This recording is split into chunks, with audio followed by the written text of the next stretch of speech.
بسم اللہ الرحمن الرحیم۔ بسم اللہ الرحمن الرحیم۔ السلام علیکم مزید طلبہ کرام، امید ہے آپ حضرات خیریت سے ہوں گے۔ آج ہمارا صحیح مسلم کا سبق نمبر 210 ہے، جس کا عنوان ہے باب استحباب اطالۃ الغرہ والتحجیل فی الوضوء۔ آگے بڑھنے سے پہلے خلاصہ جات کو ایک نظر دیکھ لیں۔ گزشتہ سبق میں ہم نے اس عنوان کے تحت ان نکات پر بات کی تھی۔ آج کے سبق میں ہم اس عنوان کے تحت ان مذکورہ نکات پر بات کریں گے۔ تو بڑھتے ہیں سبق کی طرف۔ وبه قال حدثني ابو قريب محمد بن العلاء والقاسم بن زكريا بن دينار وعبد بن حميد قالوا حدثنا خالد بن مخلد عن سليمان بن بلال قال حدثني عمارة بن غزية الأنصاري عن نعيم بن عبد الله المجمر قال رأيت أبا هريرة رضي الله عنه يتوضأ فغسل وجهه فأسبغ الوضوء ثم غسل يده اليمنى حتى أشرع في العضد ثم يده اليسرى حتى أشرع في العضد ثم مسح رأسه ثم غسل رجله اليمنى حتى أشرع في الساق ثم غسل رجله اليسرى حتى أشرع في الساق ثم قال هكذا رأيت رسول الله صلى الله عليه وسلم يتوضأ وقال قال رسول الله صلى الله عليه وسلم أنتم الغر المحجلون يوم القيامة من إسباغ الوضوء فمن استطاع منكم فليطل غرته وتحجيله۔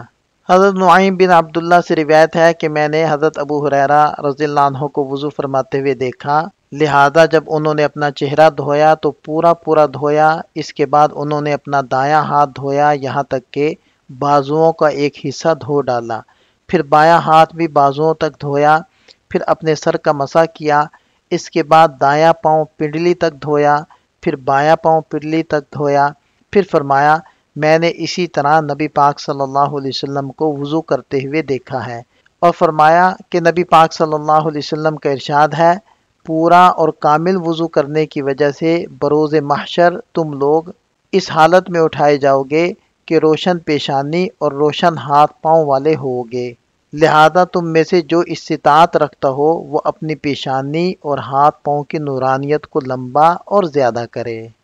اس اسناد کے رجال 8 ہیں۔ پہلے ہیں ابو قریب محمد بن علا، دوسرے ہیں قاسم بن زکریہ بن دینار القرشی ابو محمد الکوفی ثقۃ، تیسرے ہیں عبد بن حمید بن نصر الکسی ابو محمد ثقۃ حافظ، چوتھے ہیں خالد بن مخلد القطوانی ابو الہیثم البجلی، پانچویں ہیں سلیمان بن بلال التیمی ثقۃ، چھٹے ہیں عمارہ بن غزیہ الانصاری، ساتویں ہیں نعیم بن عبداللہ المجمر ثقۃ، آٹھویں ہیں حضرت ابو ہریرہ رضی اللہ عنہ۔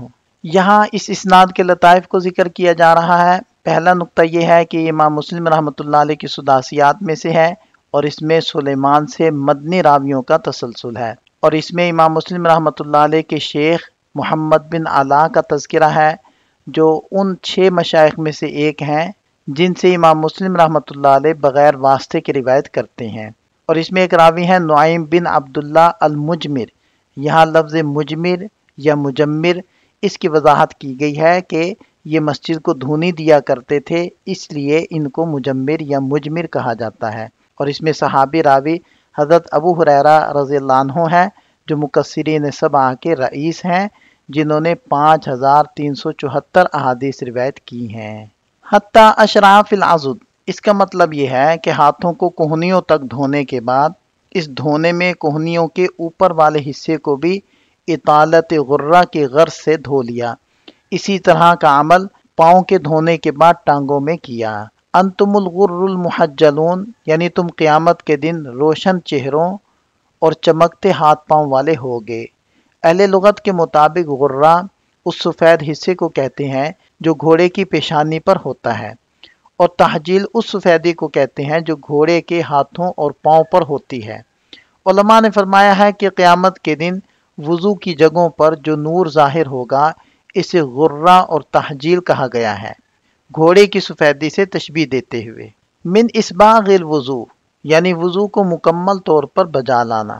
ترمذی میں حضرت عبداللہ کی حدیث ہے جسے صحیح قرار دیا گیا ہے کہ میری امت قیامت کے دن سجدے کی وجہ سے چہروں سے روشن ہوگی، اور وضو کی وجہ سے ہاتھ پاؤں چمک رہے ہوں گے، مصابیح میں لکھا ہے کہ یہ حدیث بظاہر بخاری کی حدیث سے مختلف ہے۔ شارح فرماتے ہیں کہ ممکن ہے کہ پیشانی کا نور اور سفیدی ہاتھ پاؤں سے زیادہ ہو، کیونکہ وہاں دو سبب جمع ہو جاتے ہیں، وضو اور سجدہ۔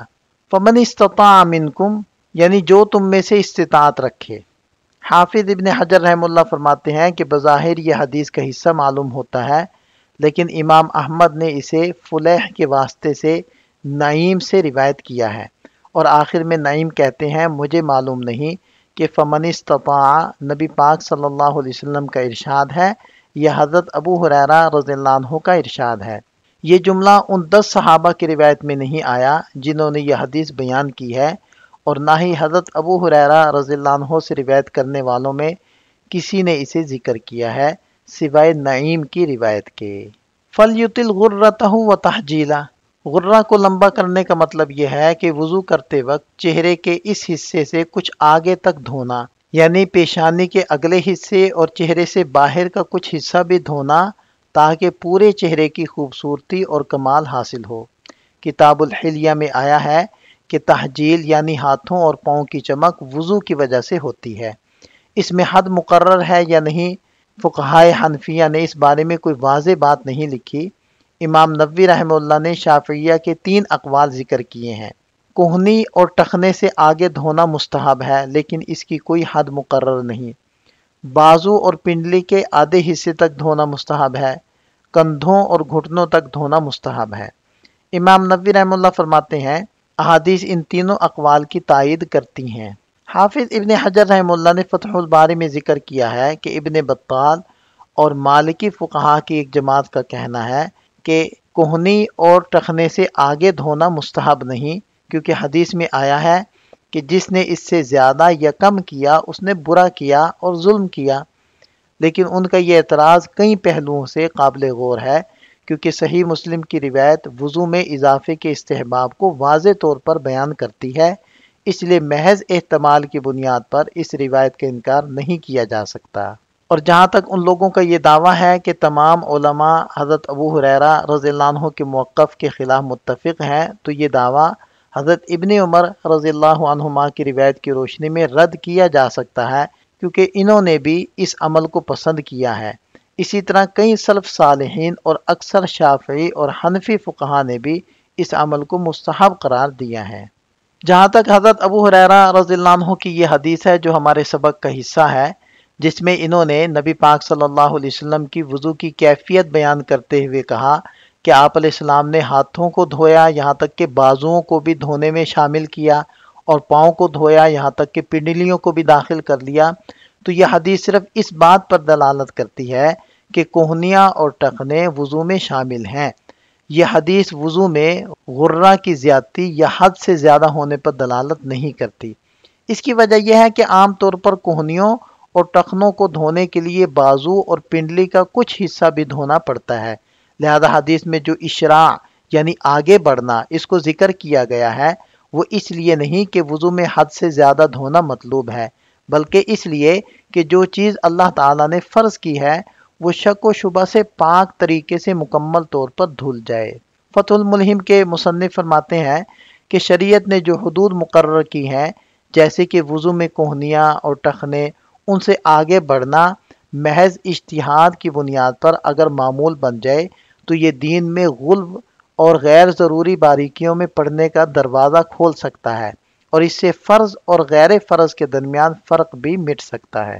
حضرت شاہ ولی اللہ دہلوی رحمہ اللہ فرماتے ہیں کہ شریعت کے عظیم مقاصد میں سے ایک یہ ہے کہ دین میں غیر ضروری باریکیوں اور سختیوں کا دروازہ بند کیا جائے، تاکہ لوگ ان چیزوں کو دانتوں سے پکڑ کر لازم نہ سمجھ بیٹھیں، کیونکہ اگر ایسا ہوا تو بعد میں آنے والے لوگ ان باتوں کو آسمانی عبادات اور فرض طاعات سمجھنے لگیں گے، پھر ایک اور نسل آئے گی جو اس گمان کو یقین بنا لے گی اور جو چیز صرف ممکن تھی اسے قطعی مان لے گی۔ اس طرح دین میں تحریف واقع ہو جائے گی، جیسے کہ اللہ تعالیٰ نے ارشاد فرمایا وَرَهْبَانِيَّةً ابْتَدَعُوهَا مَا كَتَبْنَاهَا عَلَيْهِمْ، کہ رہبانیت یعنی ترک دنیا انہوں نے خود ایجاد کی، ہم نے اسے ان پر فرض نہیں کیا تھا۔ اور ایک اور مقام پر وہ فرماتے ہیں کہ جان لو روزے کے باب میں بھی شریعت کا اہم مقصد یہ ہے کہ غلب کے ذرائع بند کیے جائیں اور ان چیزوں کو رد کیا جائے جو غلب پسند لوگوں نے دین میں داخل کر دی ہیں۔ مقدار کی زیادتی کی مثال یہ ہے کہ نبی پاک صلی اللہ علیہ وسلم نے فرمایا، تم میں سے کوئی رمضان سے پہلے 1 یا 2 دن کا روزہ نہ رکھے سوائے اس شخص کے جو پہلے سے کسی دن کا روزہ رکھتا ہو، تو وہ اس دن روزہ رکھ سکتا ہے۔ اسی طرح آپ علیہ السلام نے عید الفطر اور یوم شک یعنی رمضان کے آغاز میں شک والے دن کے روزے سے بھی منع فرمایا، کیونکہ ان دنوں اور رمضان کے درمیان کوئی واضح فرق نہیں، اور اگر غلو پسند لوگ ان دنوں کے روزے کو سنت سمجھ لیں تو بعد کی نسلیں بھی اسے لازم سمجھنے لگیں گی اور یوں دین میں تحریف کا سلسلہ چل پڑے گا۔ تعمق اور غلو کی اصل یہ ہے کہ احتیاط کے مقام کو لازم کر لیا جائے۔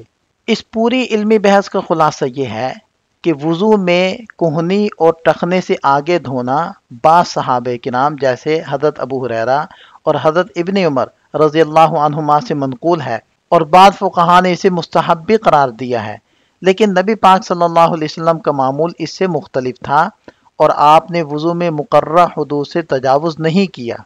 حدیث اشراع کا مقصد بھی وضو کی فرضی حدود کو یقینی طور پر دھونا ہے، نہ کہ زیادتی۔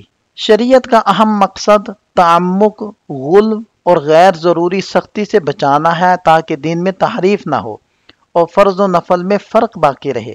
شاہ ولی اللہ دہلوی اور دیگر علماء نے عبادات میں تعمق اور غلو کے خطرات پر تنبیہ کی ہے، جیسے روزے میں وصال، یوم شک یا رمضان سے پہلے روزے وغیرہ۔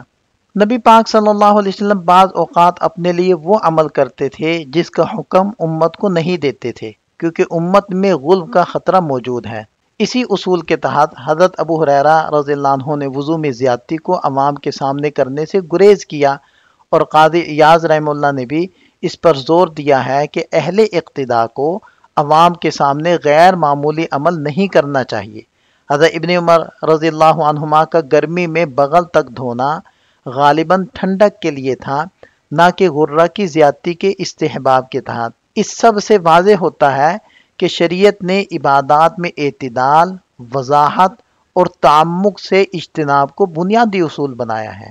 یہ حدیث متفق علیہ ہے، اور دیگر ائمہ حدیث نے بھی اپنی اپنی کتابوں کے اندر اس حدیث کو ذکر کیا ہے، جس کی تفصیل یہاں موجود ہے۔